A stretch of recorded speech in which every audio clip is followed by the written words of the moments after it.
Bismillahirrahmanirrahim. Assalamualaikum warahmatullahi wabarakatuh. Alhamdulillah. Nahmaduhu wa nasta'inuhu wa nastaghfiruh.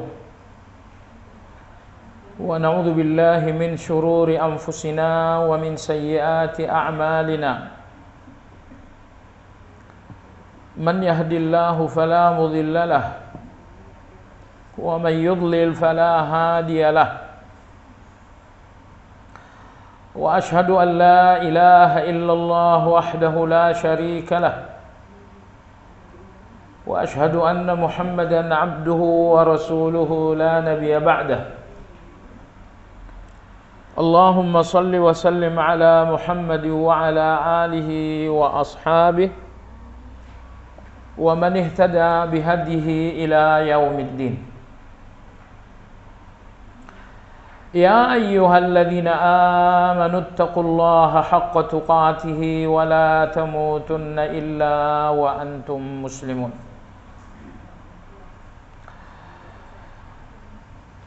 Jamaah sekalian rahimakumullah, kajian Asmaul Husna pada pagi hari ini insyaallah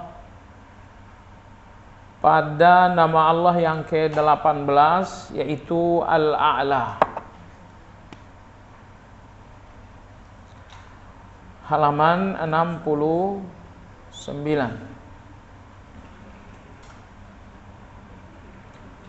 Ya, Al-A'la artinya Allah Subhanahu wa taala maha tinggi. Al-Quranul Karim menyebutkan nama Al-A'la sebanyak 2 kali. Yang pertama dalam surat Al-A'la, Allah Subhanahu wa taala berfirman, Sabbihis marabbikal a'la. Maha sucikanlah nama Rabbmu Al-A'la yang maha tinggi. Untuk kedua kalinya Al-A'la dalam Al-Quran di bagian akhir dari surat Al-Lail, ayat yang ke-20. Allah berfirman, illa batigha'a wajhi rabbihil a'la. Wa ma li ahadin 'indahu min ni'matin tujza, dan tidaklah seorang pun yang memberinya nikmat sehingga dia harus membalas, illa batigha'a wajhi rabbihil a'la, melainkan hanya karena mengharapkan wajah Allah yang maha tinggi. Jadi itulah 2 kali Al-A'la di dalam Al-Quran. Ayat terakhir atau ayat 20 surat Al-Lail, kemudian ayat pertama dalam surat Al-A'la.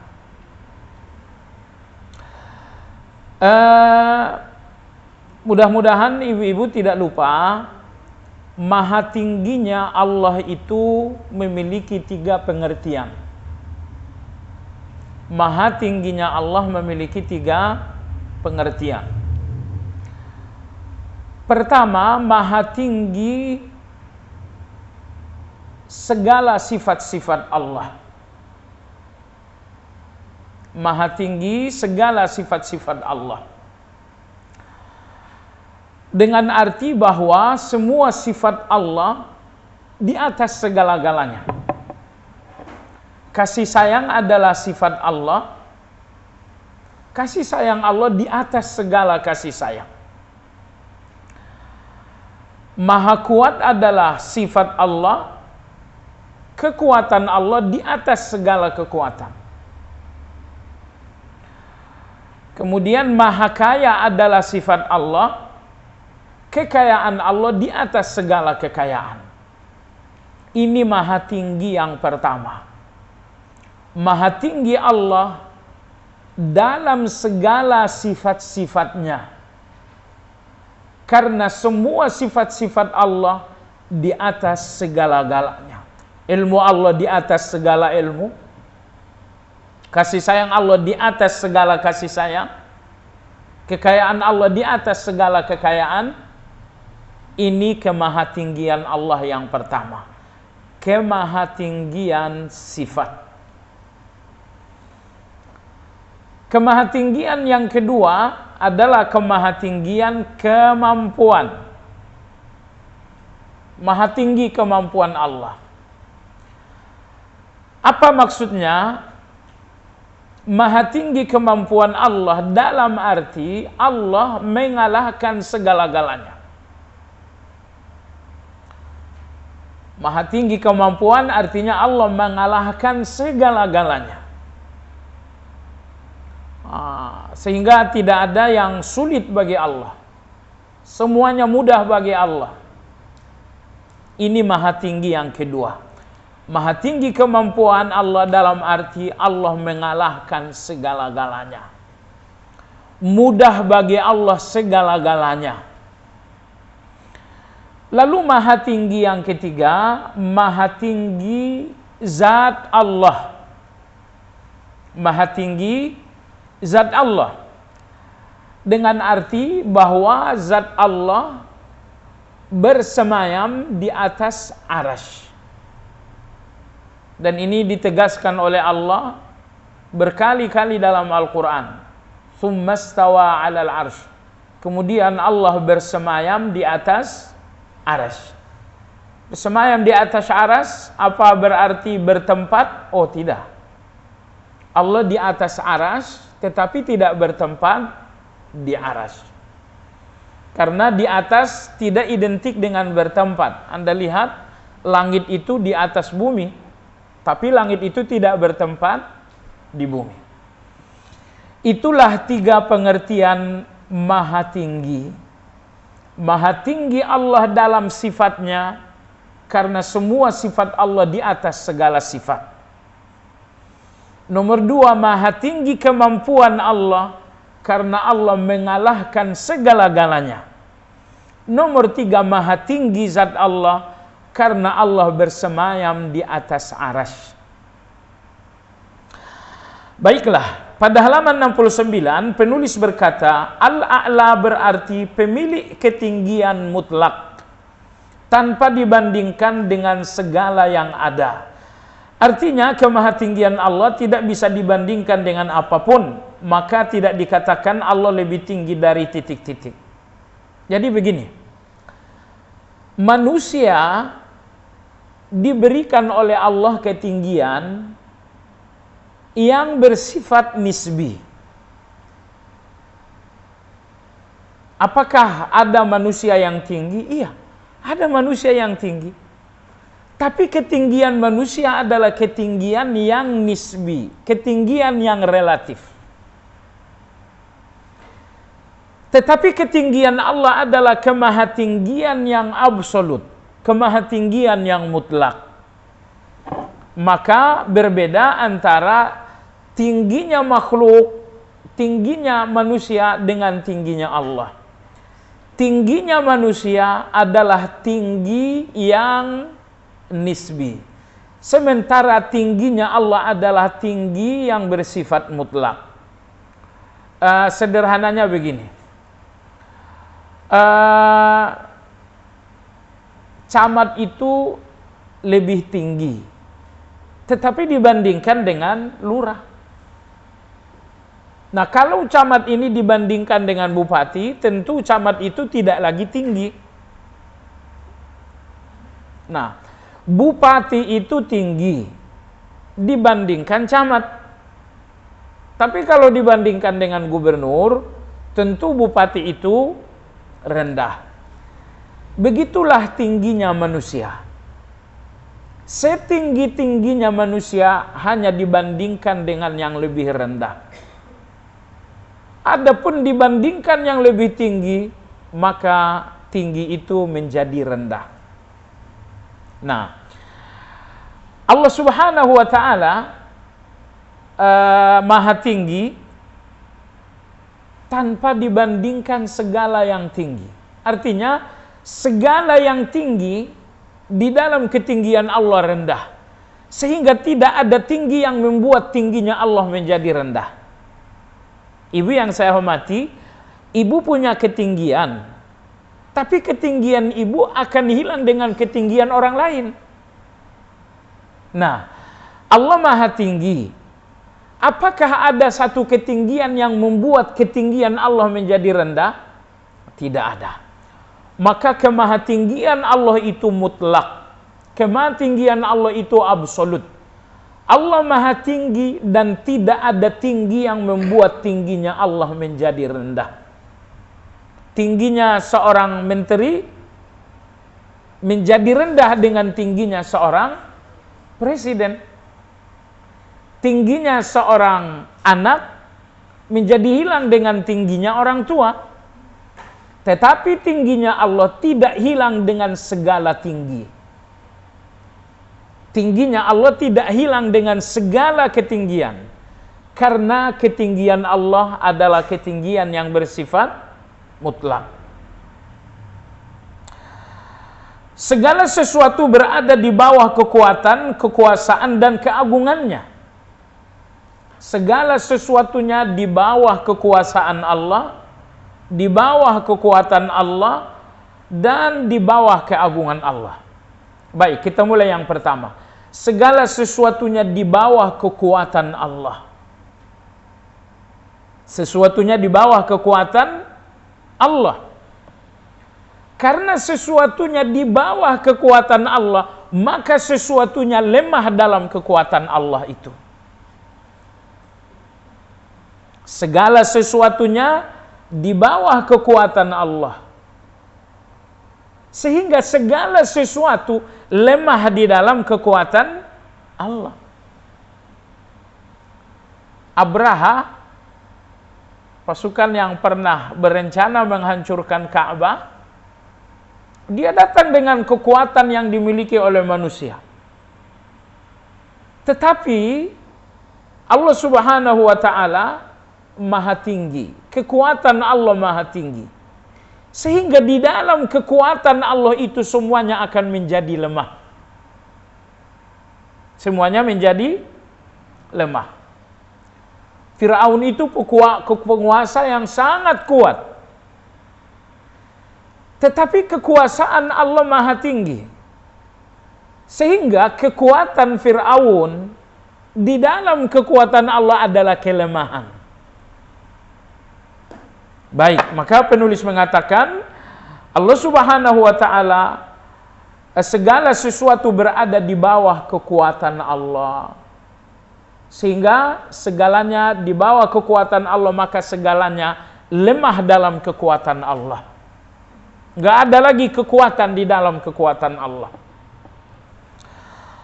Nomor dua, segala sesuatunya di bawah kekuasaan Allah.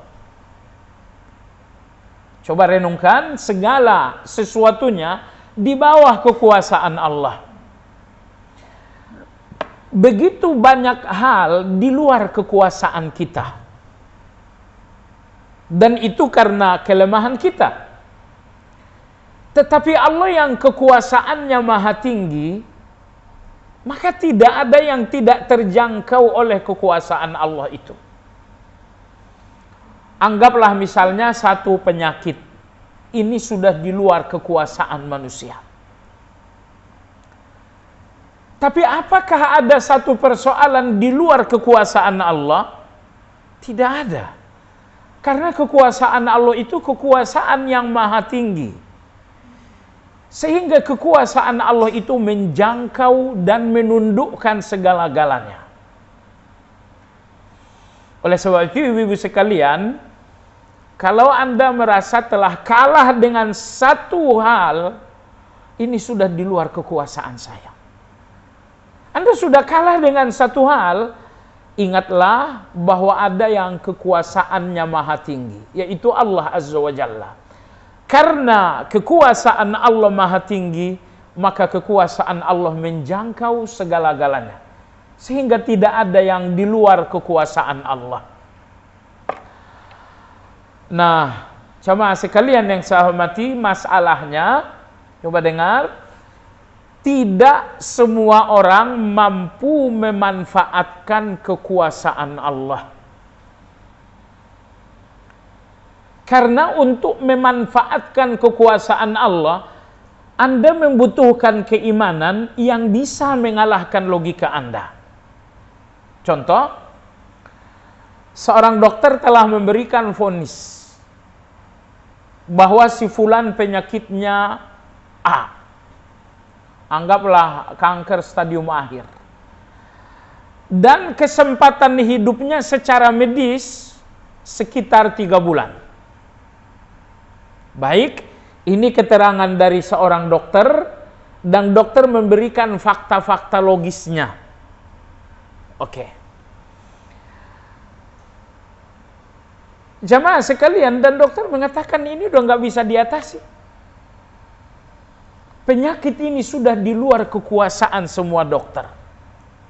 Baik. Kekuasaan Allah menjangkau segala-galanya. Nggak ada satu persoalan pun di luar kekuasaan Allah. Termasuk penyakit yang sudah di luar kekuasaan dokter ini, dalam kekuasaan Allah ini nggak ada apa-apanya. Nah, pertanyaan adalah, mampukah keimanan kita terhadap kekuasaan Allah mengalahkan logika kita tentang keterangan dokter tersebut? Inilah yang sangat berat.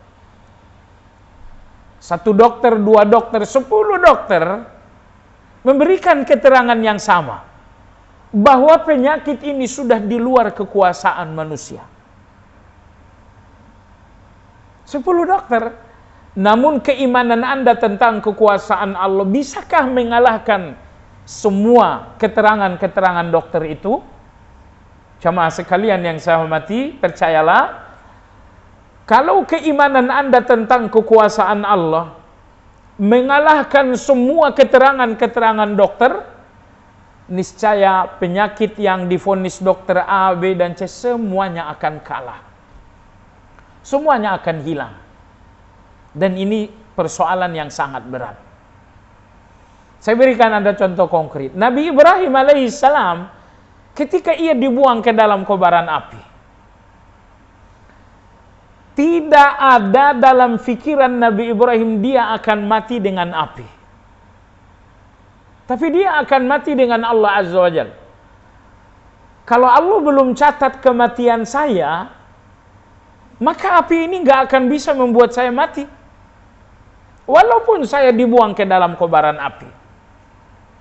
Jadi coba lihat jamaah sekalian, bagaimana Nabi Ibrahim alaihissalam mengajarkan kita tentang bagaimana mengalahkan logika dengan iman. Dan ketika kita telah mengalahkan logika dengan keimanan, saat itulah keajaiban itu datang. Ingat jamaah sekalian, logika Anda tidak mengenal keajaiban. Keajaiban itu adanya dalam keimanan kita. Sekali lagi, logika nggak bisa memberikan Anda sesuatu yang ajaib. Karena logika ini bekerja sesuai dengan teori-teori yang rasional. Nabi Ibrahim dibuang ke dalam api, itu rasional. Maka secara logis dia akan mati. Logika nggak akan bisa memberikan Anda satu keterangan bahwa Nabi Ibrahim ini akan selamat. Nah, makanya saya katakan tadi, kesulitan tawakal, karena di dalam tawakal logika ini harus kalah dengan iman. Nah, kita seringnya tidak begitu, iman kita ini yang kalah dengan logika kita. Nah, makanya ini berat sekali. Antara logika dengan iman.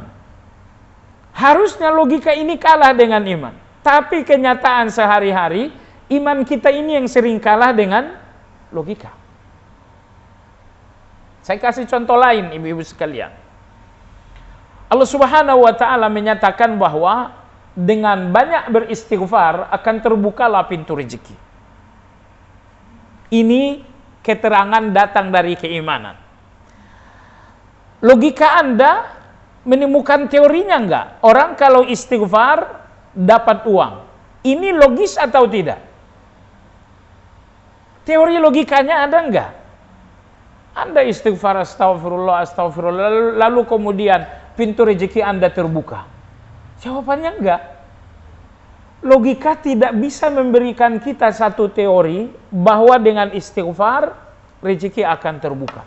Tidak ada logikanya itu. Tapi itulah keimanan. Nah, kenyataan yang Anda lihat, orang yang mencari rezeki justru mengabaikan pintu rezeki yang sifatnya keimanan, dan hanya manusia mencari rezeki yang sifatnya logika. Betul atau tidak? Ini nih orang yang sedang ramai di luar rumah nyari uang, semuanya nyari uang dengan cara-cara yang logis. Dan hanya sekelumit manusia saja yang mencari uang dengan cara-cara yang iman. Betul tidak? Maka tantangan kita beriman ini berat. Berat. Karena salah satunya adalah bagaimana kita lebih percaya dengan iman itu dibanding dengan logika kita. Subhanallah, ibu sekalian, Allah ngajarin kita bahwa rumus-rumus logika ini sering gagal, supaya kita nggak terlalu bersandar dengan logika itu. Maksudnya gini, logikanya kalau modal saya besar, kemudian bisnis saya ini memang bisnis yang sesuai dengan permintaan, itu kan, saya akan berhasil dengan keuntungan yang sangat besar. Apalagi saya libatkan konsultan-konsultan yang ahli. Jadi hitung-hitungan secara logika bisnis ini akan berhasil, tapi faktanya bagaimana? Faktanya kemudian banyak bisnis-bisnis yang gulung tikar, padahal perhitungan logikanya sudah sangat matang. Fakta seperti ini banyak sekali. Apa yang Allah inginkan? Yang Allah inginkan bahwa logika manusia sering patah. Logika manusia ini sering gagal. Jadi udah jangan lagi terlalu banyak bersandar kepada logika. Karena logika ini sering kalah, sering salah. Nah, tetapi Allah Azza wa Jalla ketika Allah memberikan satu keterangan itu nggak mungkin salah. Misalnya rezeki, banyak-banyaklah beristighfar. Ini nggak mungkin gagal, ibu-ibu sekalian. Ya, ini nggak mungkin gagal. Tapi kalau rezeki yang sifatnya logis, itu justru sering gagal. Nah, keanehan manusia lebih percaya dengan logika yang notabene-nya sering gagal, dan tidak terlalu percaya dengan keimanan yang notabene-nya nggak akan gagal. Mungkinkah Allah memerintahkan Anda dengan sesuatu yang akan gagal? Misalnya Allah mengatakan, kalian punya masalah, udah bingung gimana solusinya. Allah mengatakan, bertakwalah, masalah kalian selesai. Saat Allah memberikan kita perintah takwa untuk menyelesaikan masalah, apakah perintah Allah ini akan gagal menyelesaikan masalah Anda? Nggak pernah gagal, jamaah sekalian. Cuman lagi-lagi bencana manusia adalah logikanya sendiri. Bahwa kita selalu menempatkan logika di atas iman. Sehingga walau Allah mengatakan masalahmu selesai dengan takwamu, kita nggak percaya itu. Kita selalu berpikir masalah saya selesai dengan logika saya. Nah, oleh sebab itu jamaah sekalian yang saya hormati, usahakanlah selalu menempatkan iman itu di atas logika. Semua keterangan dalam keimanan nggak pernah ada yang gagal. Tapi segala teori-teori logika kita itu banyak sekali yang gagal. Dan ini adalah tantangan kita dalam beriman. Bagaimana menempatkan keimanan itu lebih tinggi daripada logika. Nomor 3 adalah keagungan. Bahwa segala sesuatu berada di bawah, pertama kekuatan Allah, kedua di bawah kekuasaan Allah, Nomor 3, di bawah keagungan Allah. Segala sesuatunya di bawah kekuatan Allah, berarti semuanya lemah di depan Allah. Segala sesuatunya di bawah kekuasaan Allah, berarti segala sesuatunya dalam kekuasaan Allah. Kalau kita ini begitu banyak di luar kekuasaan kita. Nomor 3, dan keagungannya. Segala sesuatunya di bawah keagungan Allah Azza wa Jalla. Betapapun agungnya presiden, itu di bawah keagungan Allah. Betapapun agungnya pemimpin-pemimpin dunia, keagungan mereka di bawah keagungan Allah Subhanahu wa Ta'ala. Jadi ini tolong difahami. Kadang-kadang saat kita di hadapan keagungan seorang manusia, kita lupa bahwa ada keagungan Allah di atas keagungan itu. Maksud saya begini. Dalam agama kita ada sabda Nabi yang berbunyi bahwa tidak ada ketaatan kepada manusia siapapun orangnya kalau sudah maksiat.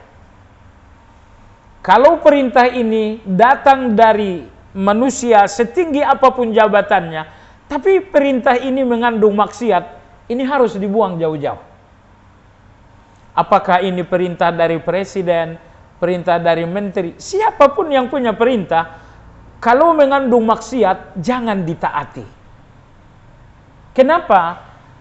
Karena semua keagungan di bawah keagungan Allah.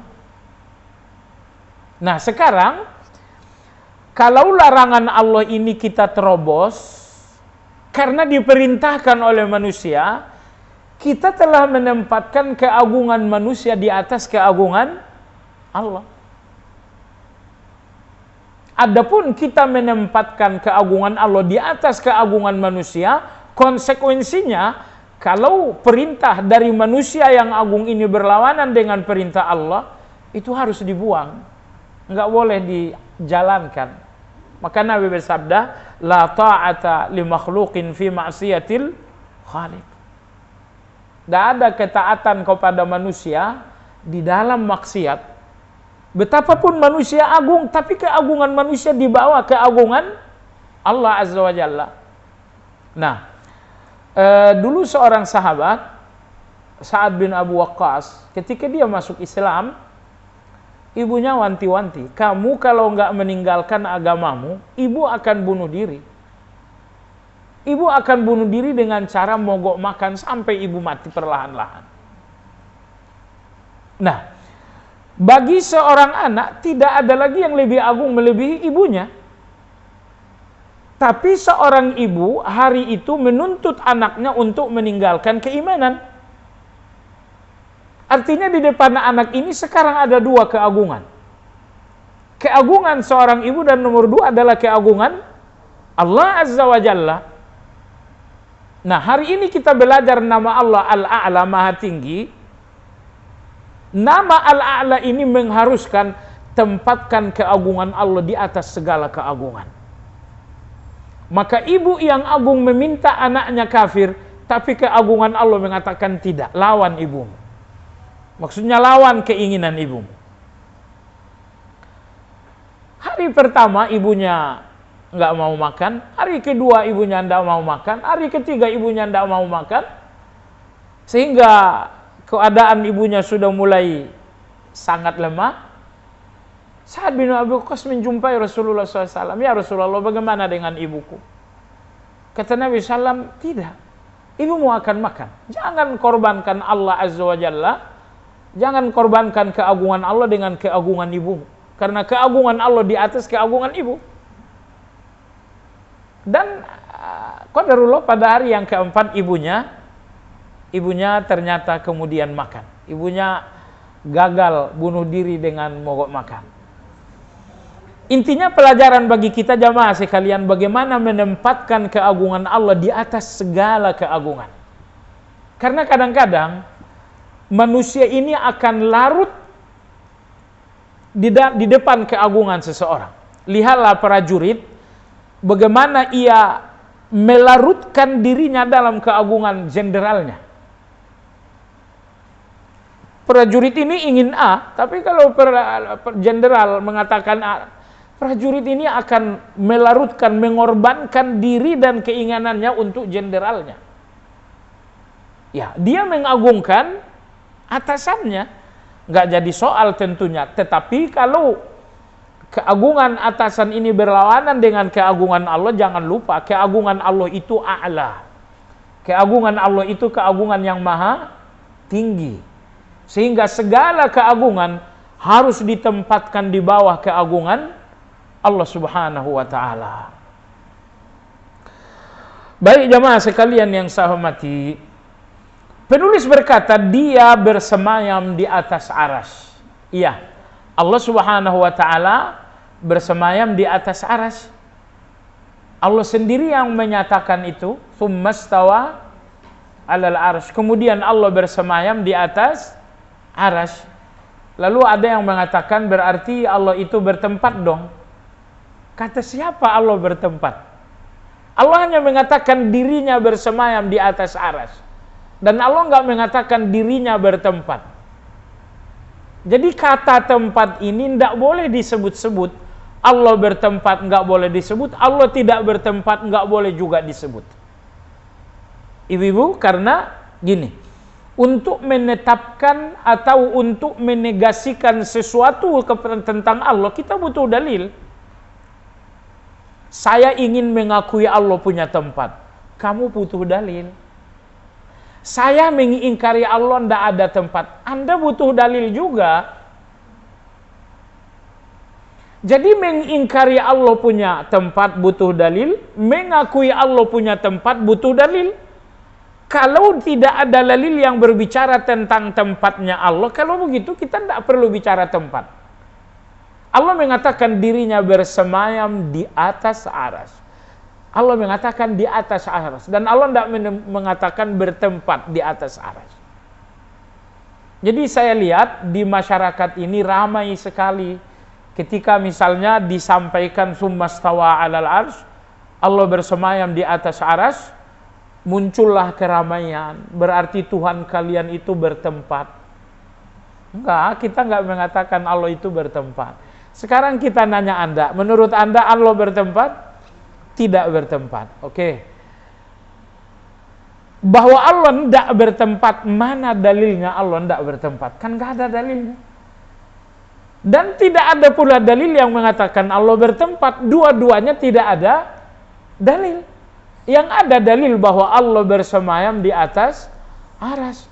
Jadi kalau tidak ada dalil Allah bertempat, nggak ada juga dalil Allah tidak bertempat, nggak perlu kita bicara lagi soal tempat ini. Kita bicara saja apa adanya yang tersebut dalam dalil. Bahwa Allah di atas aras, udah. Soal tempat tidak tempat, nggak usah kita bicara itu. Baik. Hanya saja ketika Allah menyebutkan dirinya bersemayam di atas aras, Allah ingin menunjukkan betapa maha tingginya Allah itu. Kita pernah sampaikan dalam kajian ini, keterangan dari Nabi kita, jarak antara bumi dengan langit membutuhkan 500 tahun perjalanan. Langit pertama, langit kedua, 500 tahun perjalanan. Kalau begitu untuk Anda sampai ke langit ke-7 butuh berapa tahun? 7 kali 5 berapa? Anda butuh 3.500 tahun untuk sampai di langit yang ke-7. Di atas langit yang ke-7 itu ada sungai. Dasar sungai dengan permukaan sungai ini 500 tahun perjalanan juga. Sudah berarti berapa tahun untuk sampai di permukaan air itu? Anda butuh 4.000 tahun. Di atas air itulah terdapat singgasana Allah. Di atas singgasana itulah terdapat Allah. Kalau begitu berapa tahun yang dibutuhkan manusia untuk sampai di depan singgasana Allah? Anda butuh waktu 4.000 tahun untuk sampai di depan singgasana itu. Nah sekarang cobalah Anda bayangkan betapa maha agungnya Allah. Untuk sampai di depan Allah, Anda bahkan gak punya usia. Allahu Akbar. Presiden kita Pak Jokowi, untuk sampai di depan Pak Jokowi, Anda hanya butuh 1 jam nyampe di sana.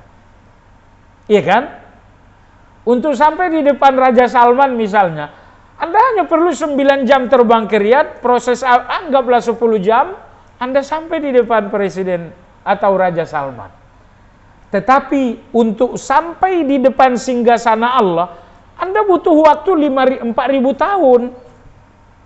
Yang artinya usia Anda nggak cukup untuk Anda sampai di depan Allah Subhanahu wa Ta'ala. Coba Anda bayangkan kemahagungan ini. Makanya Allah mengatakan Allah Al-A'la, Allah Maha Tinggi. Agar kalian tahu betapa maha tingginya Allah, usia kalian tidak cukup untuk menyampaikan kalian ke depan Allah Subhanahu wa Ta'ala. Baik jemaah sekalian yang saya hormati. Berikutnya, dia bersemayam di atas aras, menguasai segala kekuasaan. Segala kekuasaan dikuasai oleh Allah Azza wa Jalla. Kekuasaan Indonesia dikuasai oleh Allah. Kekuasaan negara manapun dikuasai oleh Allah Azza wa Jalla. Sehingga kita lihat nih, satu negara betapapun kokohnya, tapi dengan kekuasaannya Allah bisa membuat negara ini lemah, bahkan hilang, bahkan hancur. Dua negara adik kuasa di zaman Nabi kita adalah Romawi dan Persia. Tapi Allah Azza wa Jalla, kita lihat bagaimana dua kekuasaan besar ini justru hilang, nggak bertahan. Baik, jadi segala kekuasaan ada dalam kekuasaan Allah. Allah memiliki segala sifat keagungan, kemuliaan, dan kesempurnaan. Ibu yang saya hormati, sifat Allah itu ada dua. Yang pertama, sifatul jamal, sifat keindahan. Sifat yang kedua, sifatul jalal, sifat keagungan. Yang pertama tadi adalah sifatul jamal, sifat keindahan. Yang kedua, sifatul jalal, sifat keagungan. Begini, yang dimaksud dengan sifatul jamal, segala sifat-sifat Allah yang membuat Anda cinta dan berharap kepada Allah. Apa sifat Allah yang membuat Anda cinta, yang membuat Anda penuh harap kepada Allah? Itu dinamakan sifatul jamal. Contoh, Allah Subhanahu wa Ta'ala Maha Memberi. Bukankah itu membuat Anda cinta dan membuat Anda berharap? Contoh kedua, Allah Subhanahu wa Ta'ala Ar-Rahman, Maha Menyayangi. Bukankah itu membuat Anda berharap dan membuat Anda cinta? Maka itu dinamakan dengan sifatul jamal. Nomor dua adalah sifatul jalal, sifat keagungan. Sifat keagungan itu adalah sifat yang membuat Anda takut kepada Allah. Sifat keagungan adalah sifat yang membuat Anda takut kepada Allah. Misalnya, Allah Maha Kuat. Misalnya, Allah Subhanahu wa Ta'ala Maha Kuasa. Nomor tiga, ini dia pelajaran hari ini. Allah Maha Tinggi. Di depan ketinggian seorang manusia aja kita takut. Nah, maka kemahatinggian Allah ini termasuk sifatul jamal atau jalal? Jawabannya sifatul jalal. Baik, ibu-ibu sekalian, sekarang udah tahu apa sifatul jamal, apa sifatul jalal. Coba dengar, ini sangat penting. Tugas kita belajar Asmaul Husna, memenuhi diri kita dengan sifatul jamal. Nomor dua, membersihkan diri dari sifatul jalal. Jadi apapun sifatul jamalnya Allah harus ada dalam diri Anda. Allah Maha Memberi, maka Anda harus menjadi seorang yang pemberi. Allah An-Nasir, Maha Menolong, Anda pun harus menjadi sosok yang penolong. Allah Maha Penyayang, Anda pun harus menjadi seorang yang lembut. Semua sifat-sifat Allah yang jamal, semuanya usahakan ada dalam diri Anda. Baik. Nomor 2, adapun sifatul jalal, sifat-sifat keagungan Allah, semuanya tidak boleh ada dalam diri Anda. Misalnya Allah Al-Kabir, Allah Maha Besar. Allah Maha Besar. Anda tidak boleh merasa besar. Anda nggak boleh membesarkan diri. Anda nggak boleh minta dibesar-besarkan. Dari pagi ada mahasiswa Madinah bersilaturahmi setelah selesai subuh. Saya bilang ke beliau minta nasihat. Saya bilang jauh-jauh dari Indonesia ke Madinah, kalau cuma ngambil sarjana itu rugi. Setidaknya selesaikan S2 dan selesaikan S3. Cuman pelajaran S2, S3 itu sesungguhnya pelajaran yang mudah. Tidak ada yang susah. Yang susah apa? Yang susah adalah pelajaran hati. Kenapa? Coba dengar. Gelar S2 ini membesarkan seseorang. Gelar S3 membesarkan seseorang. Membesarkan. Kalau sarjana itu rasa-rasanya tidak membuat orang besar. Tapi kalau udah S2, apalagi S3, itu memang membuat seseorang menjadi besar. Maka saya katakan kepada beliau, silakan ambil S2, ataupun bahkan ambil juga S3, tapi jangan sampai ini untuk membesarkan nama. Gak boleh membesarkan nama kita dengan pendidikan kita. Pendidikan kita S3, pendidikan kita misalnya profesor, tidak usah membesar-besarkan nama dengan pendidikan itu. Di Kick Andy itu pernah ada seseorang dengan gelar terbanyak di Indonesia, sebanyak 13 gelar. Sebanyak 13 gelar. Apakah ini positif atau negatif? Bisa positif, bisa negatif. Hanya saja yang ingin kita jelaskan, ketika telinga Anda 5 kali sehari semalam mendengarkan Allahu Akbar, Allah Maha Besar, kemudian dalam salat, ruku', sujud, Anda pun membacakan Allah Maha Besar, ini artinya Anda nggak boleh membesarkan diri dengan nama-nama ini, dengan jabatan-jabatan ini. Kenapa demikian? Kebesaran itu adalah sifatul jalal. Dan setiap manusia wajib membersihkan diri dari semua sifatul jalal. Gak boleh ada sifat-sifat keagungan Allah dalam diri kita. Allah Maha Kaya, itu sifatul jalal. Gak boleh dalam diri saya ada rasa kaya. Allah Maha Kuat, gak boleh saya merasa orang kuat. Allah Maha Besar, gak boleh saya merasa orang besar. Nah, ibu yang saya hormati, bedakan dua sifat Allah ini. Pertama tadi sifatul jamal. Yang kedua adalah sifatul jalal. Sifatul jamal, tugas Anda adalah cuci tangan sebersih-bersihnya. Nggak jadi soal Anda jadi profesor, tapi Anda nggak boleh membesarkan diri dengan nama itu. Kenapa? Besar itu hanya Allah yang punya. Anda nggak boleh melihat diri Anda besar. Nggak jadi soal Anda menjadi presiden, tapi bahwa Anda merasa tinggi dengan jabatan presiden itu nggak boleh. Makanya sekali lagi jamaah sekalian, nama-nama sifat-sifat Allah yang jalal, tugas Anda adalah cuci tangan sebersih-bersihnya. Jangan sampai sifat-sifat agung Allah itu ada dalam diri Anda. Anda akan rusak, Anda akan hancur.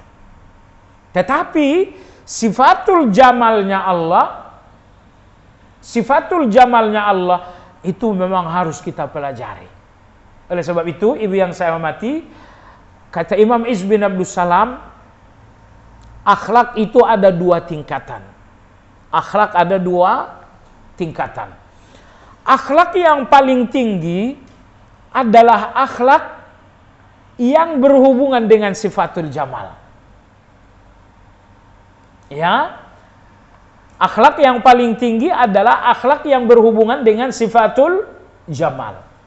Contoh, Allah Maha Penyayang. Iya. Akhlak Anda menjadi seorang yang penyayang ini akhlak yang sangat agung. Karena akhlak Maha Penyayang ini berhubungan dengan sifatul jamalnya Allah. Oke. Sifatul jamalnya Allah yang kedua, bahwa Allah Al-Wahhab, Maha Memberi. Maka Anda menjadi seorang yang dermawan, ini akhlak yang sangat agung. Kenapa?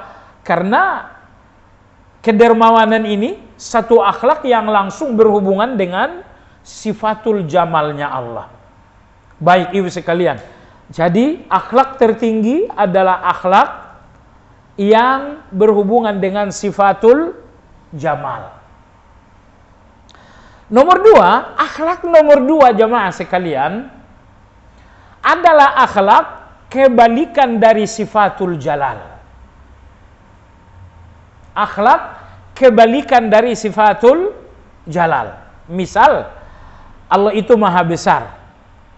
Maka Anda berusaha menempatkan diri kebalikan dari Allah maha besar.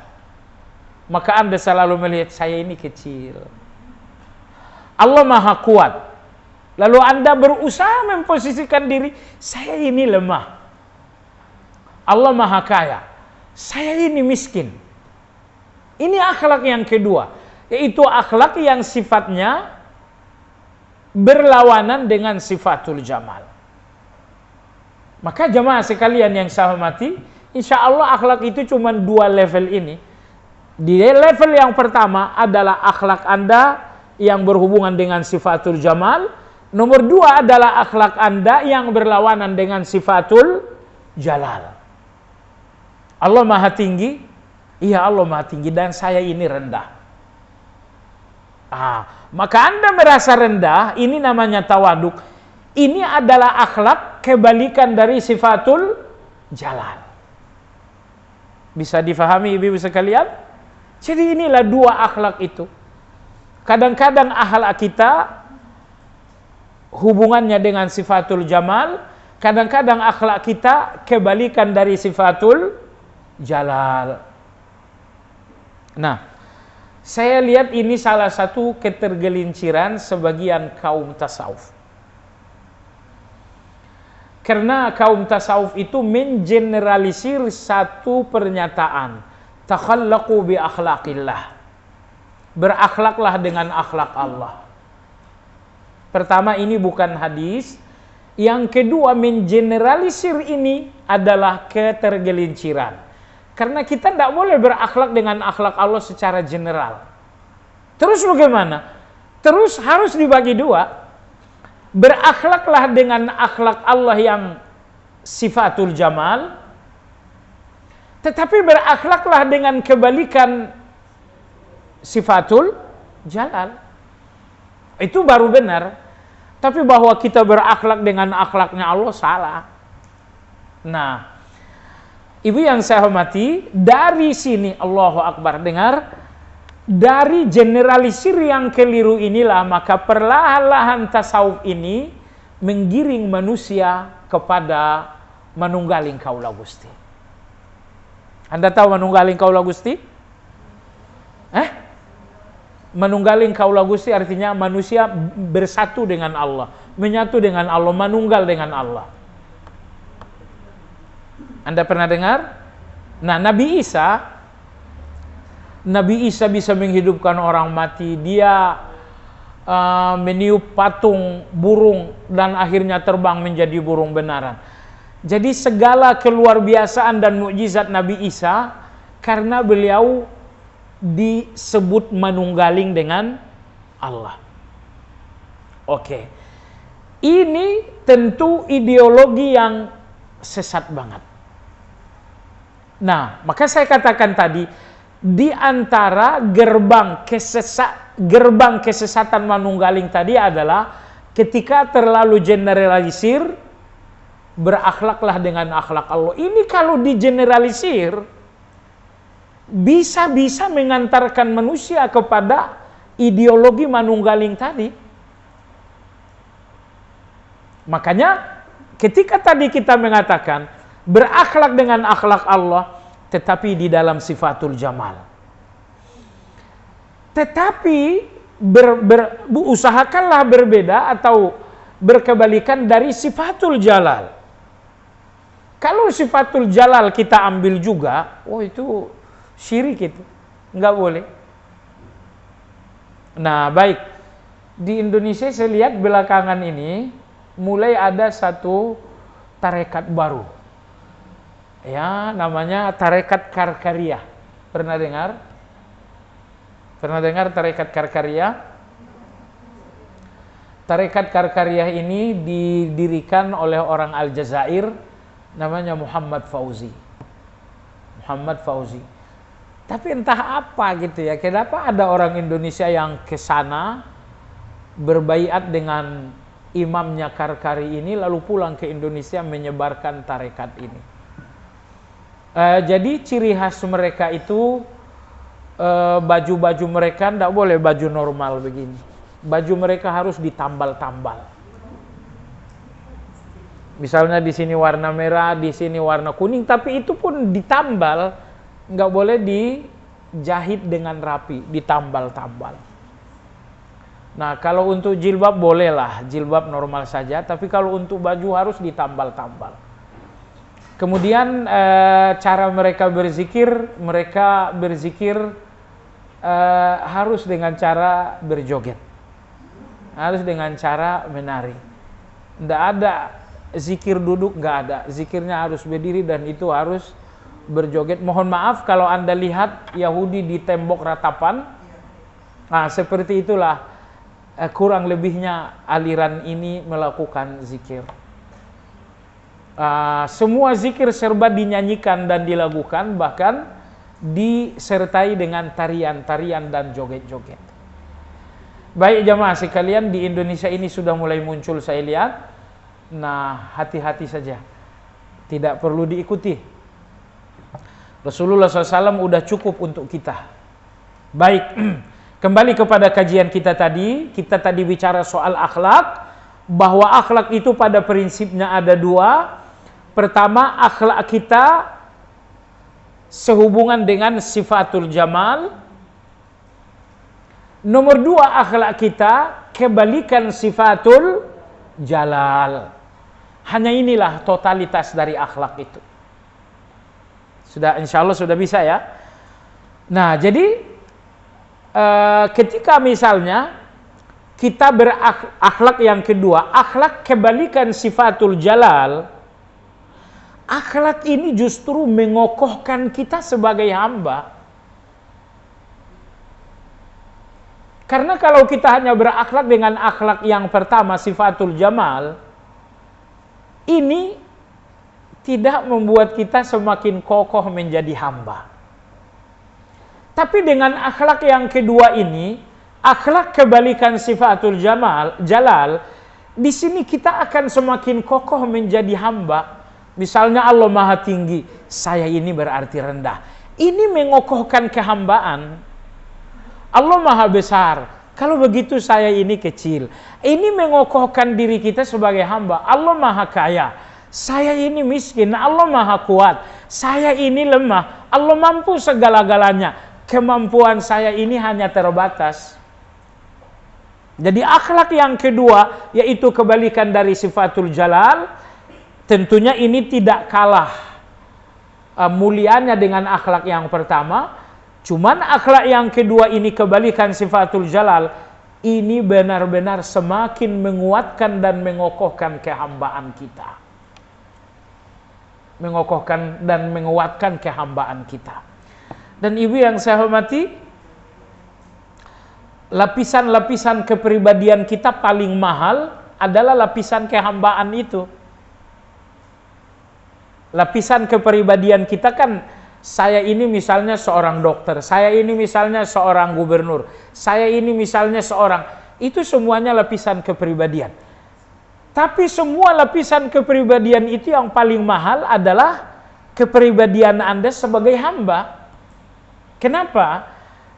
Karena satu-satunya pintu surga Anda adalah kepribadian hamba itu. Masuk surga ke Anda karena Anda dokter? Enggak. Masuk surga ke Anda karena Anda presiden? Tidak. Itu lapisan kepribadian yang nggak membuat Anda masuk surga. Tapi bahwa Anda seorang hamba, itu akan membuat Anda masuk ke surga. Inilah keutamaannya masuk dalam masjid. Karena di dalam masjid tidak ada kepribadian kecuali kepribadian hamba. Masuk masjid kan jenderal itu nggak mesti jadi imam.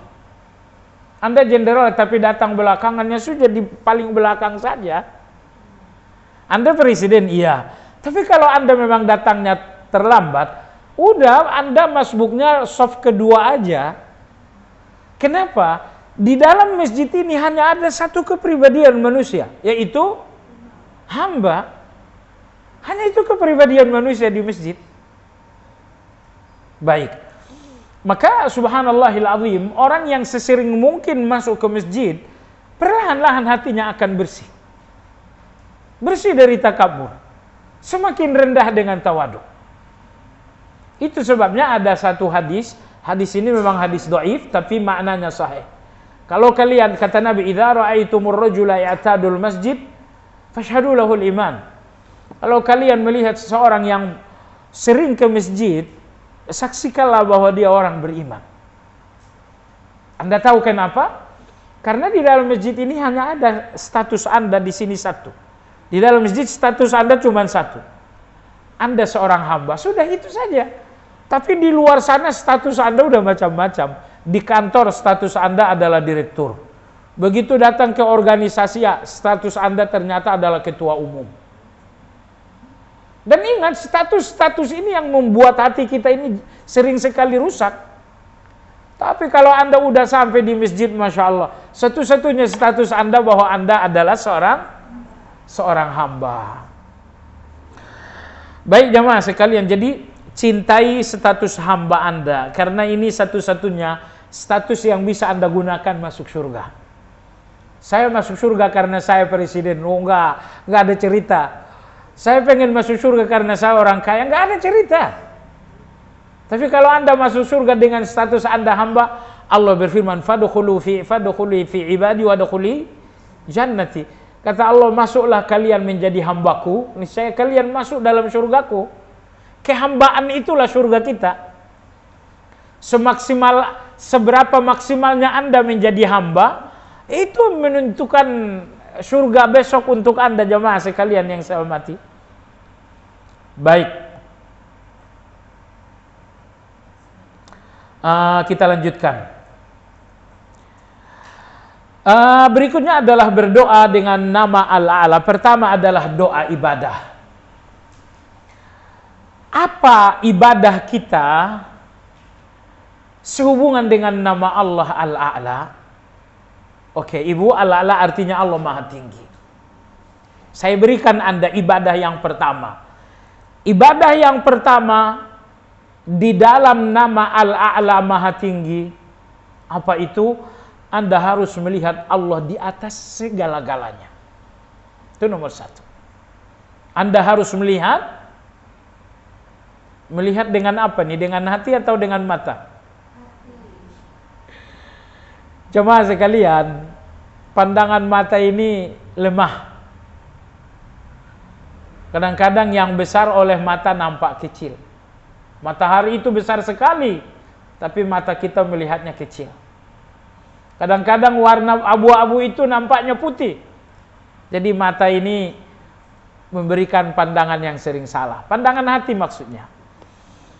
Jadi karena Allah Azza wa Jalla Al-A'la Maha Tinggi, maka ibadah pertama Anda harus melihat semua selain Allah rendah. Bahwa Allah di atas segala-galanya. Allah di atas presiden, Allah di atas gubernur, Allah di atas, termasuk ingat Ibu, Allah di atas segala keinginan saya. Mungkin Anda masih ingat kajian kita pekan lalu. Apa itu? Cinta kita kepada Allah ini, kalau benar-benar cinta yang murni kepada Allah, menghancurkan egoisme kita kepada Allah Azza wa Jalla. Jadi kalau di dalam cinta itu ada egois, itu cinta abal-abal. Termasuk ketika Anda mencintai Allah, tapi dengan egoisme Anda yang nggak hancur, cinta abal-abal itu. Maksud saya begini, tengah malam Anda tidur, lalu Allah mengatakan sholatlah. Allah mengatakan sholat, Anda mengatakan saya mau tidur. Itu kan egoisme. Ketika misalnya Allah mengatakan keluarkan zakat, lalu kemudian Anda mengatakan yang capek saya, yang risiko saya, untuk apa ngasih kepada orang miskin? Saya, hati-hati dengan kata saya ini. Kata saya Anda berguna di depan saya, tapi kata saya Anda di depan Allah itu egoisme yang harus dihancurkan. Maka seorang hamba, bahkan mereka nggak memiliki diri mereka di depan Allah Azza wa Jalla. Anda nggak memiliki tidur Anda kalau Allah sudah mengatakan sholatlah. Itu ya. Jadi di dalam cinta Anda ada keegoisan sama sekali. Maka ketika Allah mengatakan sholatlah, saya tidur, jangan lagi sebut-sebut egoisme ini. Selesai subuh misalnya, Anda harus zikir pagi, tiba-tiba Anda menonjolkan egoisme. Saya sedang sibuk. Saya sedang repot. Saya sedang meeting. Saya sedang ada pertemuan. Sampai kapan Anda katakan kepada Allah, saya, dan saya? Seringnya Anda mengucapkan saya di depan Allah, menunjukkan cinta Anda kepada Allah penuh dengan egoisme. Orang-orang yang betul-betul cinta dengan Allah dengan cinta yang sesungguhnya, gak ada egoisme sama sekali. Mereka tidur, Allah mengatakan sholatlah, baiklah ya Allah, keinginanku tidur kuhancurkan untuk sholat. Zuhur Allah memanggil, Allahu Akbar, lakukan sholat zuhur. Gak ada egoisme saya sedang meeting, saya. Jadi maksud saya jamaah sekalian, ketika hari ini kita mempelajari Allah ala maha tinggi, berarti kita harus belajar menempatkan segala-galanya di bawah Allah, termasuk menempatkan diri kita di bawah Allah. Jadi kalau Allah bilang salat saya tidur, lalu ingin tidur ini tinggi, salat ini rendah, Allah mengatakan salat zuhur, saya bilang saya rapat, lalu rapat ini tinggi, kemudian salat zuhur ini rendah, saya tidak memahami kemahatinggian Allah namanya. Jadi kalau begitu, saat kita hari ini belajar Allah Subhanahu wa taala maha tinggi, berarti kita harus melihat bahwa Allah di atas segala-galanya. Allah di atas segala-galanya. Baik jamaah sekalian yang saya hormati. Di sini penulis mengatakan ketinggian semua makhluk berasal dari ketinggian Allah. Ibu, karena Allah maha tinggi, maka semua ketinggian yang Anda lihat, yang Anda dengar, itu dari ketinggian Allah. Baik, Ka'bah itu tinggi, Allah yang memberikannya ketinggian. Hajar Aswad itu tinggi, Allah yang memberikannya ketinggian. Nabi-nabi itu tinggi, Allah yang memberikannya ketinggian. Orang tua itu tinggi, Allah yang memberikannya ketinggian. Jadi semua ketinggian berpangkal pada ketinggian Allah. Dengan demikian ada dua ketinggian. Ketinggian yang diberikan dan ketinggian yang dimiliki.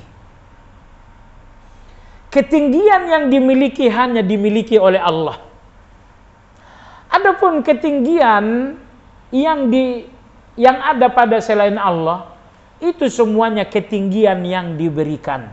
Ketinggian saya adalah pemberian, ketinggian Anda adalah pemberian, ketinggian, semua ketinggian pada selain Allah adalah ketinggian yang diberikan oleh Allah Azza wa Jalla.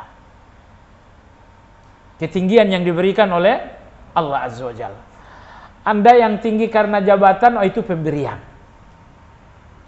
Anda yang tinggi karena uang yang banyak, oh itu pemberian. Jadi itu pemberian, bukan milik. Jadi maksudnya gini, apapun ketinggian Anda adalah pemberian. Yang namanya pemberian tidak boleh membuat kita lupa diri. Karena Imam Ghazali rahimahullah mengatakan, ciri-ciri orang-orang hina itu adalah lupa diri. Itu ciri-ciri orang hina. Contohnya adalah bahwa Allah menciptakan kita dari air yang sangat hina. Tapi kemudian setelah kita tumbuh, muncullah wajah yang cantik ini, muncullah postur tubuh yang sangat indah ini, kita lupa dengan air hina tersebut. Kata Imam Ghazali rahimahullah, orang-orang hina itu ciri khasnya memang suka lupa diri. Suka lupa diri. Nah, termasuk ketinggian yang Allah berikan itu tidak boleh membuat Anda lupa diri. Saya hari ini punya bintang sebanyak 4, maka saya dinamakan jenderal. Tapi ini pemberian. Karena ini bukan pemberian, tidak boleh saya lupa diri. Ibu sekalian, hanya Allah pemilik. Kalau kita ini cuma peminjam, iya kan? Berkali-kali dalam Al-Quran Allah mengatakan lillahi ma fis samawati wal ard. Apa artinya? Allah pemilik semua yang di langit, semua yang di bumi. Ayat ini banyak sekali dalam Al-Quran. Bahkan saya yakin ibu-ibu sering baca bagian akhir surat Al-Baqarah. Lillahi ma fis samawati wa ma fil ard. Apa yang Allah ingin tegaskan ketika Allah katakan lahu ma fis samawati, lillahi ma fis samawati, Allah pemilik langit dan bumi. Allah ingin tegaskan kalian tuh bukan pemilik. Pemilik itu cuma aku, kata Allah Azza wa Jalla. Cantik kalian enggak pemiliknya, aku pemiliknya. Harta kalian aku pemiliknya, kalian cuma minjam. Jabatan kalian aku pemiliknya, kalian cuma minjam.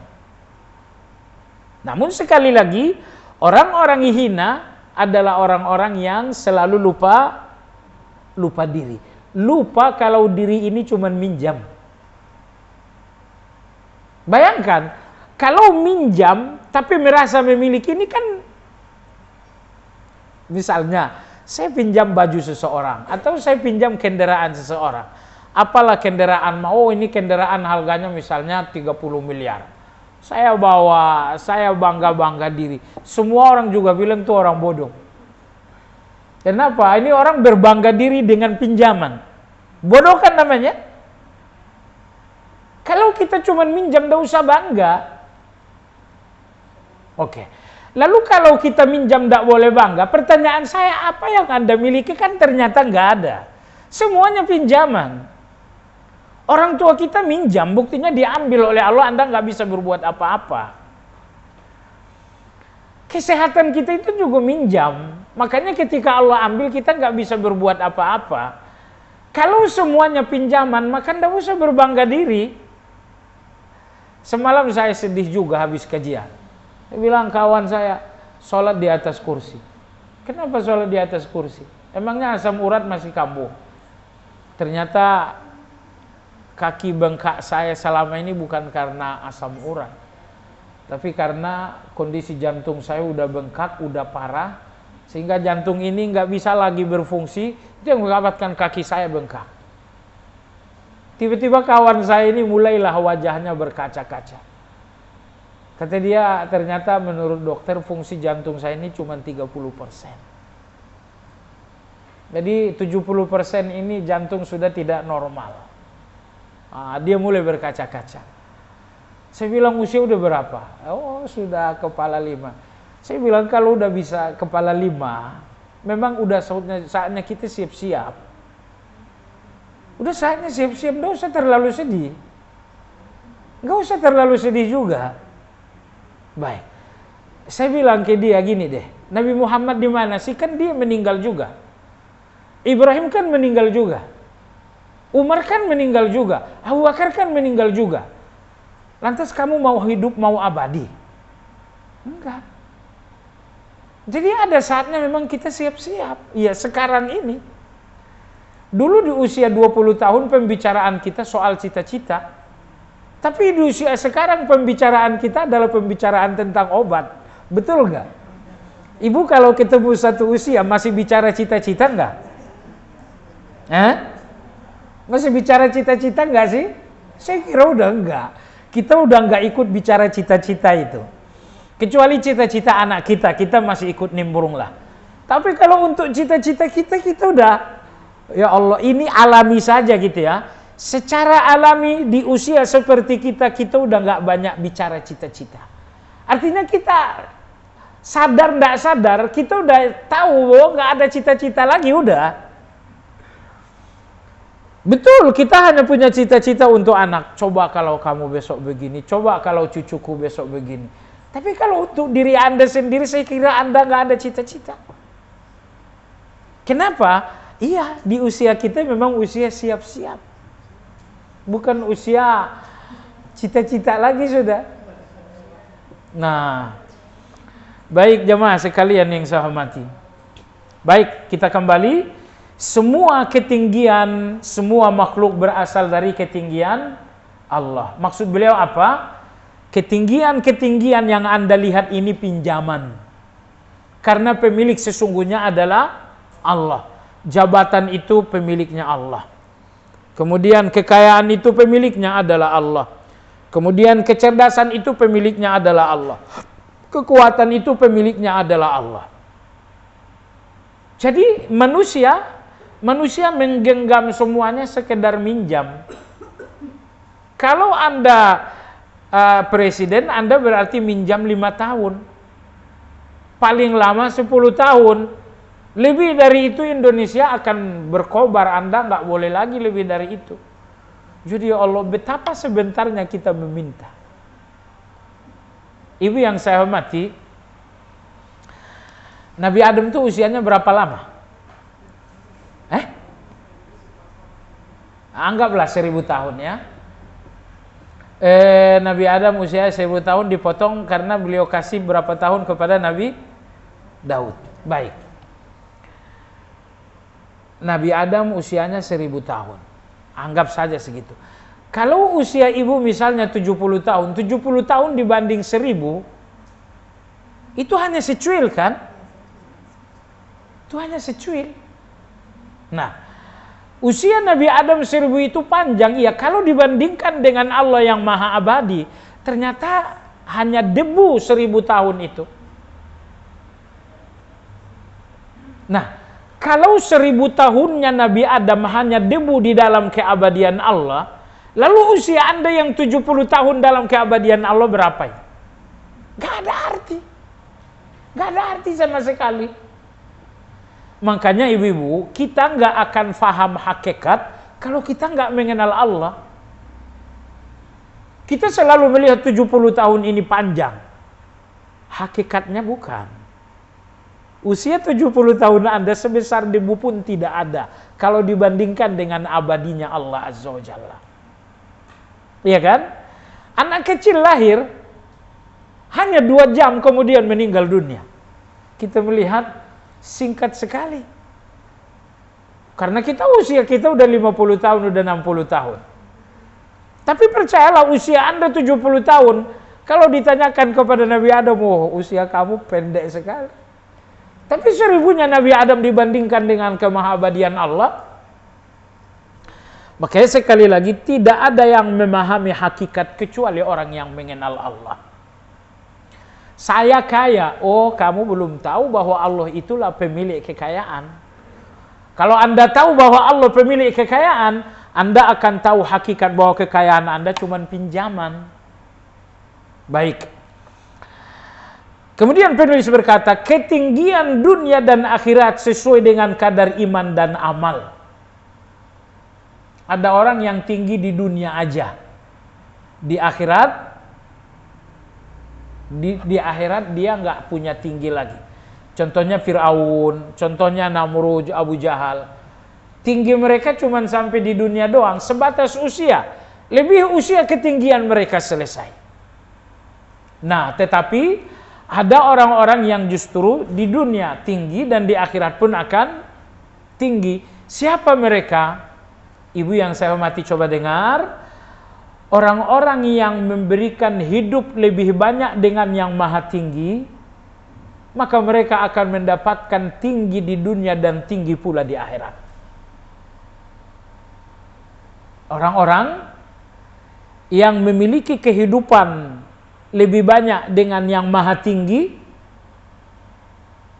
maka mereka akan memiliki ketinggian di dunia dan mereka akan memiliki ketinggian di akhirat. Karena hidup dengan yang maha tinggi memberikan Anda ketinggian. Kehidupan yang jauh dari yang maha tinggi justru akan memberikan Anda kehinaan. Akan memberikan Anda kerendahan. Nah, saya beberapa waktu lalu melihat salah seorang Perdana Menteri. Artinya Perdana Menteri dalam satu negara berarti kan dia nomor satu di negara itu. Kalau negara ini rakyatnya 1 miliar dan dia adalah Perdana Menteri untuk 1 miliar, berarti dia nomor satu. Tapi Masya Allah, ibu-ibu sekalian yang saya hormati, saya lihatlah si Perdana Menteri ini kemudian menghamba seperti ini kepada seekor sapi. La haula wala quwata illa billah. Maksudnya apa nih? Kalau seseorang tidak bersama dengan yang maha tinggi, maka dia akan menjadi rendah. Tidak ada yang membuat Anda tinggi kecuali kebersamaan Anda dengan yang maha tinggi. Oleh sebab itu, usia yang Allah berikan entah berhentinya di berapa puluh tahun, satu kesempatan untuk Anda memberikan waktu yang lebih banyak dengan yang maha tinggi. Jadi kalau 24 jam sehari semalam, waktu Anda dengan yang maha tinggi berapa lama? Itu yang akan menentukan kadar ketinggian Anda dunia dan akhirat. Masalahnya ibu-ibu sekalian, semua orang berusaha menjadi tinggi. Tapi rata-rata orang salah jalan menuju ketinggian itu. Si fulan ini ingin tinggi, caranya cari kekayaan. Si fulan ini ingin tinggi, caranya jadi penguasa. Dia jadi kaya dengan kekayaan, iya, tapi ternyata bangkrut, akhirnya jadi rendah lagi. Si fulan ini kaya dengan jabatan, begitu pensiun akhirnya jadi rendah lagi. Semua orang yang berjalan menuju ketinggian salah jalan, kecuali orang yang menuju ketinggian itu dengan mendekati yang maha tinggi. Makanya Bapak Ibu yang saya hormati, setiap waktu dan kebersamaan Anda dengan yang maha tinggi, inilah perjalanan menuju ketinggian yang sesungguhnya. Karena ketinggian Anda yang berasal dari Allah, ketinggian ini enggak akan menjadi kerendahan. Tapi semua ketinggian yang tidak berhubungan dengan Allah, ini akan berakhir dengan kerendahan. Jabatan berakhir dengan kerendahan. Kekayaan berakhir dengan kerendahan. Baik. Allah berfirman dalam surah Al-Mutaffifin ayat 18, "Inna kitabal abrar lafi illiyin." Sesungguhnya kitab amal orang-orang baik berada di illiyin. Illiyin adalah tempat yang tinggi. Maka hendaklah seseorang bersungguh-sungguh agar kelak berada di illiyin, yaitu sebuah tingkatan surga di kalangan muqarrabin, lebih tinggi dari tingkatan surga ashabul yamin. Maka kalangan illiyin adalah orang yang dekat dengan Ar-Rahman. Begini, di surga itu orang dua tingkatan. Surga tingkat paling tinggi adalah muqarrabin. Lalu surga di bawah itu adalah ashabul yamin. Anda lihat di bagian awal surat Al-Waqiah. Wa kuntum azwajan salasah. Pertama ada ashabul yamin, kemudian ada muqarrabin. Ashabul yamin rendah, muqarrabin adalah, apa arti muqarrabin? Muqarrabin artinya adalah orang-orang yang dekat dengan Allah. Kalau ashabul yamin, mereka juga dekat dengan Allah, tapi masih ada antara. Maksudnya begini, besok orang yang masuk surga ini kan ada yang masuk surga langsung. Lalu Allah mengatakan, fulan kamu ke surga. Nah, tapi ada orang yang masuk surga melalui syafaat. fulan ini mestinya ke neraka. Tiba-tiba ada syafaat. Ya Allah, fulan mau ke neraka. Ya Allah, selamatkan ia dari neraka. Sudah? Maka dia akhirnya tidak jadi ke neraka dengan adanya syafaat. Ini dua-duanya ke surga. Ada yang ke surga karena syafaat, ada yang ke surga secara langsung. Udah? Baik. Yang masuk surga secara langsung, ini muqarrabin namanya. Muqarrabin. Orang-orang yang dekat dengan Allah. Dekat dengan Allah sehingga untuk ke surga mereka langsung. Adapun ashabul yamin, mereka tidak muqarrabin, tidak dekat dengan Allah. Dalam arti, untuk ke surga, mereka tidak bisa langsung, tetapi melalui syafaat. Tetapi melalui syafaat. Ada yang syafaat untuk masuk ke surga, dan ada orang yang setelah sampai di surga, dapat syafaat untuk sampai di tingkat yang paling tinggi. Allah berfirman, "Walladzina amanu wattaba'athum dzurriyyatuhum biiman, alhaqna bihim dzurriyyatahum wama alatnahum min amalihim min syai'." Artinya sesungguhnya orang-orang yang beriman lalu diikuti oleh anak cucu mereka, kami akan menggabungkan mereka nanti di dalam surga. Jadi nenek moyang, orang tuanya ada di surga yang paling tinggi, sementara anak-anak dengan keimanan yang rendah di surga paling rendah. Tapi kemudian Allah Subhanahu wa taala tidak mau memisahkan ayah dengan anak ini. Maka apa yang dilakukan oleh Allah? Allah meninggikan anak-anak yang direndah tadi supaya naik ke surga orang tuanya yang lebih tinggi. Nah, ini syafaat setelah sampai di surga. Insya Allah nanti ini akan kita bicarakan pada nama Allah Al-Barru, Allah Maha Baik. Jadi baiklah jemaah sekalian. Jadi tentu saja orang-orang yang di surga muqarrabin, lalu ada surga ashabul yamin. Siapa yang paling dekat dengan Allah? Muqarrabin. Mereka lah yang paling dekat dengan Allah Azza wa Jalla. Nah, kenapa mereka dekat dengan Allah? Allah berikan mereka ketinggian sehingga mereka dengar yang maha tinggi. Karena Allah itu maha tinggi. Untuk dekat yang maha tinggi, tentu Anda harus tinggi juga kan? Anda tidak dekat dengan yang maha tinggi dengan kerendahan Anda. Anda harus tinggi untuk dekat dengan yang maha tinggi. Masalahnya, apa yang membuat Anda tinggi hingga dekat dengan yang maha tinggi? Jawabannya adalah ibadah. Jawabannya adalah amal saleh. Anda salat, ini meninggikan Anda. Anda puasa, ini meninggikan Anda. Begitu ibadah-ibadah ini meninggikan Anda, maka Anda pun dekat dengan yang maha tinggi. Baiklah jemaah sekalian yang saya hormati, saya kira sampai di sini kajian kita hari ini. Mudah-mudahan bermanfaat.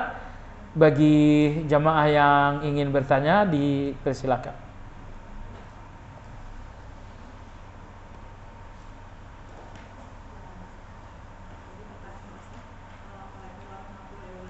Waalaikumsalam warahmatullahi wabarakatuh.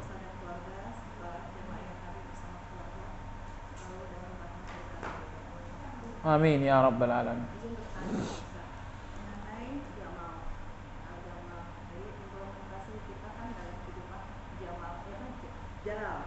Jalan ya. Kan susah itu Pak Ustaz. Jadi ditanamkan sifat tawadhu seperti itu Pak. Bagaimana ya implementasinya dalam kehidupan sehari-hari kita gitu. Karena kan ada kita terjebak di dalam sifat jalan itu Ustaz. Karena kita punya kehidupan, kita banyak lihat dulu anak-anak punya kajian segala gitu. Iya. Terus bagaimana untuk merem gitu. Kadang-kadang lupa.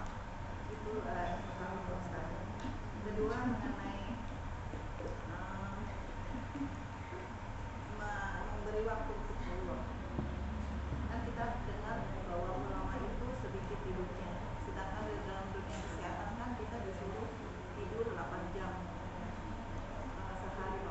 tidak seimbang antara kesehatan yang dikatakan dokter dengan dilakukan ulama yang mendekati pornografi itu pasal. Ya.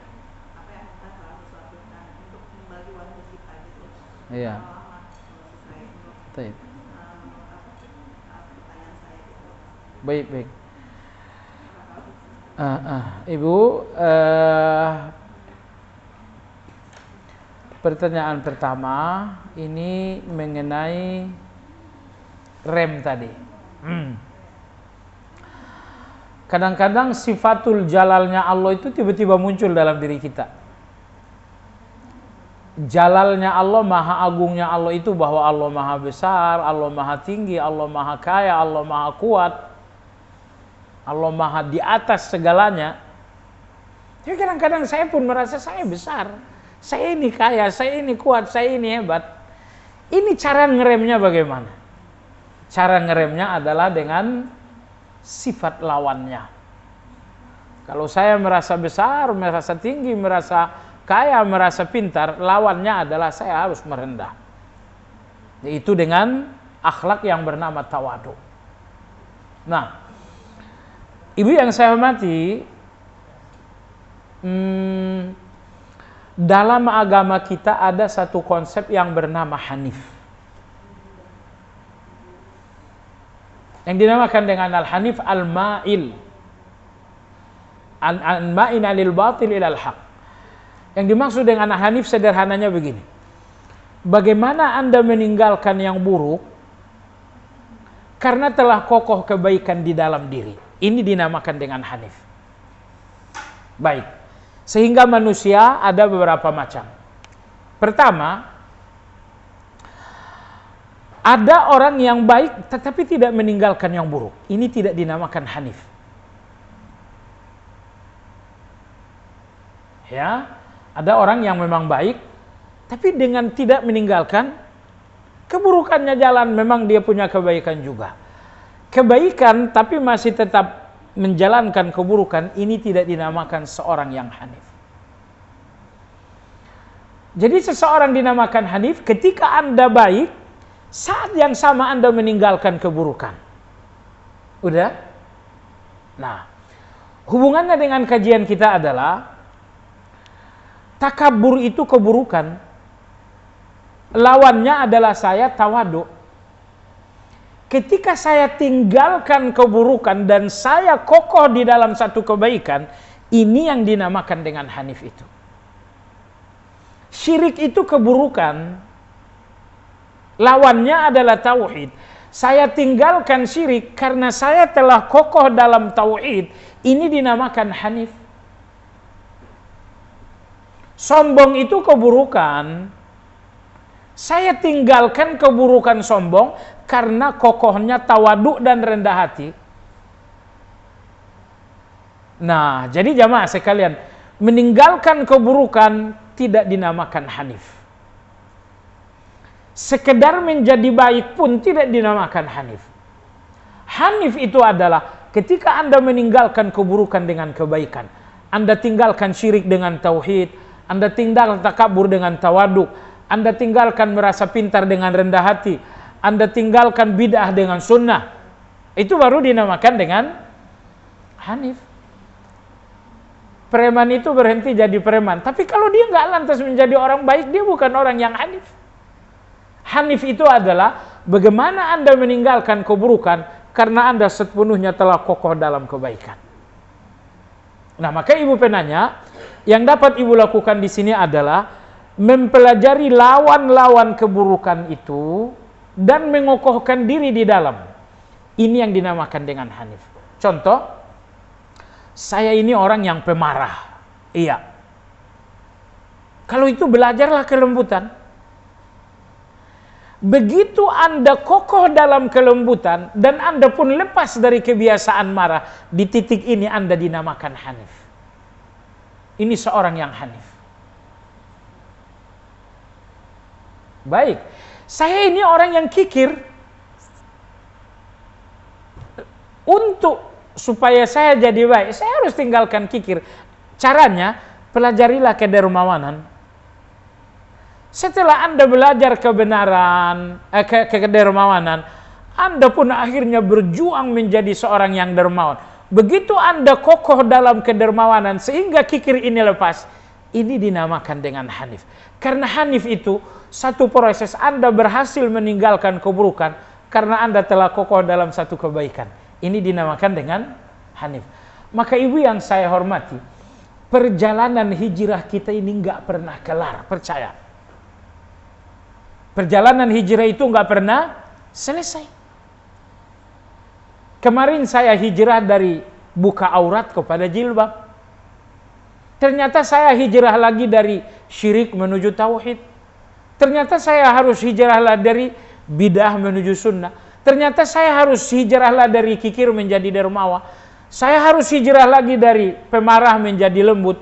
Saya harus hijrah lagi dari malas menjadi sungguh-sungguh. Sepanjang dalam diri Anda ada keburukan, sepanjang itu perjalanan hijrah nggak selesai. Maka kehidupan kita entah berapa puluh tahun pun nanti dapat izin dari Allah, sepenuhnya kehidupan ini adalah perjalanan hijrah. Makanya tidak boleh berhenti ngaji, supaya kita tahu titik-titik mana yang harus menjadi perjalanan hijrah. Oh, ternyata saya malas, masih orang yang malas. Saya harus hijrah menjadi orang yang sungguh-sungguh. Ternyata saya masih kikir. Saya harus hijrah menjadi seorang yang dermawan. Saya masih takabur. Saya harus hijrah menjadi seorang yang tawadu. Kapan berhentinya perjalanan hijrah ini? Jawabannya, hijrah ini tidak berhenti sepanjang dalam diri kita masih ada keburukan. Sudah ibu-ibu sekalian? Nah, Anda meninggalkan keburukan dan berada dalam kebaikan, dan Anda mantap dalam kebaikan sehingga tidak balik lagi. Ini yang dinamakan dengan hanif. Baik, jadi dengan demikian, satu keburukan tidak akan hilang kecuali dengan lawannya.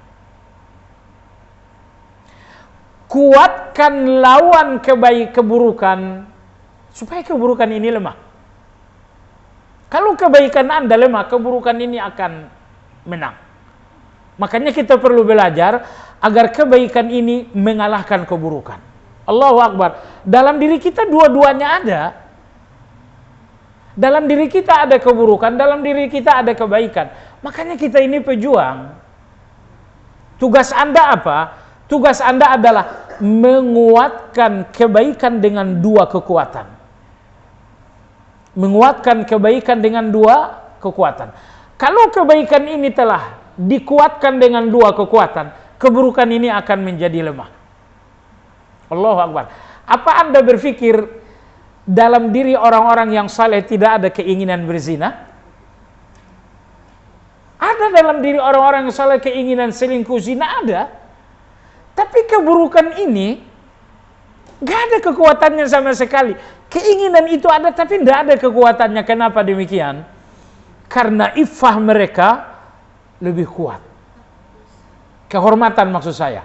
Iffah mereka nyaris 100% sehingga selingkuh dan zina itu tidak ada kekuatannya sama sekali. Nah, pertanyaannya ibu sekalian, bagaimana saya menguatkan satu kebaikan sehingga keburukan lawannya menjadi kalah? Kekuatannya ada dua. Apa itu? Yang pertama adalah al-quwwatul ilmiyah, kekuatan secara ilmiah. Ini yang dinamakan dengan watawasau bil haq. Kekuatan yang kedua adalah al-quwwatul amaliyah, kekuatan amal. Ini yang dinamakan dengan watawasau bis sabar. Baik. Kadang-kadang begini. Satu kebaikan kita nggak cukup argumentasi. Satu kebaikan kita tidak cukup argumentasi. Sehingga tidak ada kekuatan ilmiah kebaikan tersebut. Nah, maka untuk mencari kekuatan argumentasi, ini kekuatan ilmiah tadi, perlu watawasau bil haq. Untuk setiap kebaikan memiliki argumentasi yang kuat. Ibu-ibu sekalian, satu kejahatan enggak menemukan pintu kecuali dia punya argumentasi. Misalnya ketika orang ini korupsi, dia punya alasan untuk korupsi. Alasan itu pintu untuk semua orang melakukan segalanya. Percayalah, Anda nggak pernah melakukan apapun tanpa alasan. Kenapa Anda mandi? Ada alasan. Kenapa Anda pakai baju hitam, baju merah? Ada alasan. Nah, kebaikan-kebaikan ini alasan-alasan, argumentasinya lemah. Kenapa sih sholat malam? Nggak ada argumentasinya, makanya lemah. Kenapa saya harus sedekah? Anda nggak punya argumentasi yang kuat, makanya dermawan Anda itu menjadi lemah. Maka kekuatan yang pertama adalah kekuatan ilmu. Kekuatan ilmu ini adalah watawasau bilhaq. Kekuatan ilmu ini menghasilkan argumentasi. Ibu sekalian, Anda kalau bertanya kepada ulama, wahai imam, kenapa saya harus dermawan? Mungkin ulama ini bisa memberikan Anda jawaban 1000 jawaban. Wahai ulama, kenapa saya harus memaafkan orang yang jahat ini? Ulama akan memberikan alasan sebanyak 1000 alasan. Baik, ini nomor 1. Berikan diri Anda kekuatan argumentasi untuk satu kebaikan. Caranya watawasau bil haq. Satu kebaikan yang telah didukung dengan argumentasi yang banyak, kebaikan ini sangat kuat. Baik, kekuatan yang kedua adalah kekuatan watawasau bis sabar. Anda bersabar. Menjalankan kebaikan ini nih, melawan amarah dengan kelembutan. Melawan marah ini butuh kesabaran, ibu sekalian. Melawan kikir ini butuh kesabaran. Baik.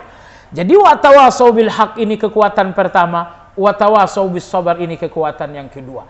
Watawasau bil haq memberikan Anda argumentasi, memberikan Anda alasan, watawasau bis sabar memberikan Anda ketangguhan. Baik, ini jawaban untuk pertanyaan yang pertama. Ya. Jadi satu keburukan itu nggak akan kuat kecuali apabila kebaikan itu lebih kuat. Tugas Anda adalah gimana kebaikan-kebaikan Anda lebih kuat sehingga keburukan-keburukan Anda menjadi lemah. Caranya 2 tadi caranya. Baik, saya malah jadi lupa pertanyaan yang kedua, Ibu. Oh iya. Ibu yang saya hormati, jadi gini ya, kan Allah berfirman, wa ma khalaqtul jinna wal insa illa liya'budun. Aku tidak menciptakan kalian tuh kecuali untuk ibadah. Bukan berarti Anda harus sholat 24 jam. Mau ngapain silakan, tapi pastikan itu ada nilai ibadahnya. Berdagang, jangan berdagang kalau nggak ada nilai ibadahnya. Saya jadi pejabat, oke.